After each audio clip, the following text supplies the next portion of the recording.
Hi everyone, welcome to True Talk number 8. So exciting things happening this week for me, spending a lot of time on building the True Thoughts website. It is live right now, so if you guys want to check it out, feel free to give me any feedback. I appreciate and love Brutal, honestly, so please go check it out. It's not completely finished yet. I still have a few tabs to work on, but I don't mind if you guys take a look and just let me know what you guys think so far. So this week, I want to start off with another true tidbit. Shout out to Kirsten McCarthy for creating this name, because I absolutely love how fun and outgoing it sounds, just because that's something that I want my brand to be represented by. So here's my true tidbit number, what number is it? Number 5. So today, I saw a message from the Airbnb CEO and co-founder Brian Chesky about the layoffs that Airbnb has just announced, and I just want to say how transparent and how honest he was in his message. I have never seen any co-founder or any CEO release such a truthful and transparent message about layoffs, just like Brian. And it's just amazing to see that he represents Airbnb, what Airbnb stands for, and that's exactly why I love Airbnb so much. So I absolutely loved his message. If you guys do have a chance, please go check out what he said. I just believe that he put his heart into the message and really was talking about, how he wants to care for those who had to be laid off for Airbnb. He gave the reasons why they chose who got laid off and why they're laying off people. And in this current times right now, and what his rationale was, I totally understand. Still as a company, they have to do what's best for everyone. And I just love his message. So go check it out. So for the true tidbit based on that, what I thought today was, be transparent. Transparency shows that you're human. Don't try to be this perfect image of yourself. And as much as Airbnb does not want to lay off anyone and wants to be that great company, they have to make these decisions that unfortunately can have a negative impact on people. But they want to stay positive, stay optimistic, and they want to show their empathy for everyone. So I thought that was a great true tidbit emphasized today because of what I saw. So love to start with that. This week, I want to talk about social media tactics, and things that I've experienced that I believe works, and I think this is really great tips for anyone who's just starting out, just starting to build a brand. I know there's so much for me to learn about social media, and I take these tips for myself and hopefully to build true thoughts and hope to create some engagement with you guys. So the first emphasize is post, and post more. So echoing Gary Vee here, quantity leads to quality. I always thought I was an advocate for, quality over quantity, but in this world right now where there is so much creativity and there's so much going on, and how do you know exactly what works and what exactly quality is for your audience? So what you need to do, especially in the beginning stages, is to experiment, put out as much content as you can possibly create, and to see what works and what doesn't. That's where you can actually narrow down to what quality and then hammer down on that. So I totally agree with Gary Vee on this. So that is my first tip, and I need to work on this for myself. I need to post more. At least I would say, like Gary Vee says, 3 times a day would be amazing for each channel. So I need to work on that for True Thoughts. But yes, so keep posting. Second tip is hashtags. This is actually something I've had experience with in my past internships and work experiences, is that using the right hashtags does make a difference into how big your reach is and the impressions and engagement you get. So I don't want everyone to think, tag the most popular hashtags, the ones that has millions of posts for the hashtag.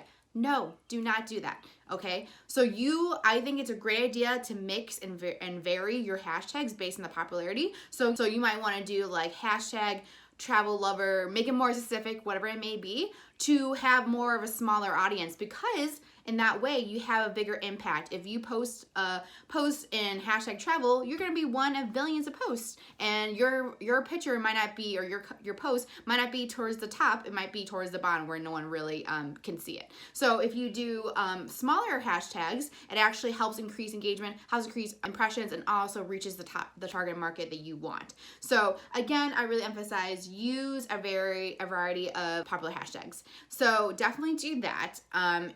I actually, for example, for when I was working for Belize Tourism Industry Association, at my time Belize, I actually was so excited about this to achieve, you know, the highest liked picture on their Instagram. And I know it's due to because I pay attention to what hashtags I use, and actually picked out and select, and I looked at each one to see how popular they are, and I used a variety of them. And two, I also tagged the right people in the post, like whatever it may be. Like I think one picture was of the jaguar, and it was because I used the picture from a National Geographic photographer. So again, that's a great example of my experience that I believe really proves that to me. So definitely pay attention to that tip. The third tip I would say is to optimize your content for each social media channel. I know this is something I want to work on for True Thoughts, where I post, you know, kind of a different form of one piece of content to each channel and optimize it for each channel, because each channel has its own weaknesses and strengths. For example, Facebook is great for storytelling, just like Instagram. I would say Facebook and Instagram are very similar in ways where you can post videos,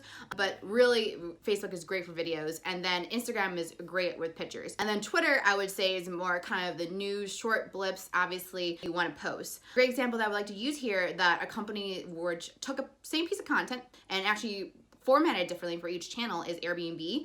This post was about, you know, staying in Romeo and Juliet's tower, which is really crazy, amazing. And so you see on their Facebook, they posted a video, which again optimizes that platform for its strength. And then on Instagram, they posted like 7 pictures that are really aesthetically pleasing and really eye-catching. So again, that's optimizing their the channel's weaknesses and strengths. And then on Twitter, they have a really short, very short caption and just a bit.ly link. So that really, again, plays to the strengths of Twitter, where it's just really short pieces of information and almost like it's more news-like. So very, very optimizing to the channel.